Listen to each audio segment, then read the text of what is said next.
예장 통합과 합동 등 한국교회 주요 교단들의 정기총회는 추석 이후에 진행됩니다.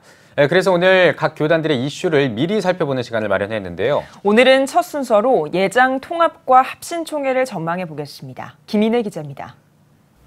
대한예수교장로회 통합총회 제104회 정기총회는 명성교회 부자세습 문제로 뜨거울 전망입니다.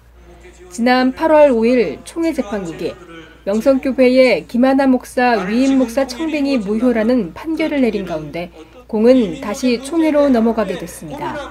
지난해 103회 총회에서 재판국원 전원 교체라는 강수를 뒀던 총대들이 이번에는 어떤 결론을 내릴지 귀추가 주목됩니다.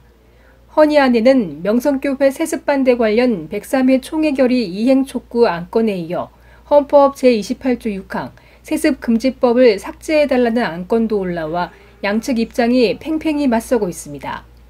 이번 총회에서는 총대 비례대표제 도입도 핵심 이슈입니다.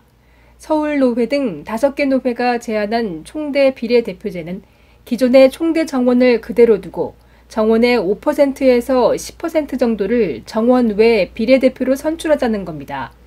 비례대표 대상은 청년, 부목사, 특수기관 목사, 30, 40대 목사 등으로 노령화된 총회를 젊게 혁신하자는 취지를 담고 있습니다.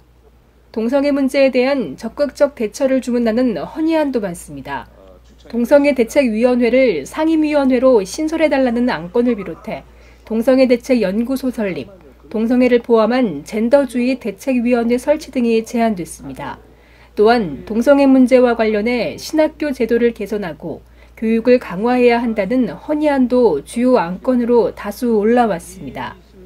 이 밖에 총회연금재단 운영 개선, 교단의 혁신과 미래 발전을 위한 태스크포스 구성, 교회 내 표준 근로계약서 제정 등도 논의됩니다. 예장 합신총회의 제104회 정기총회에는 19개 헌의안이 상정됐습니다.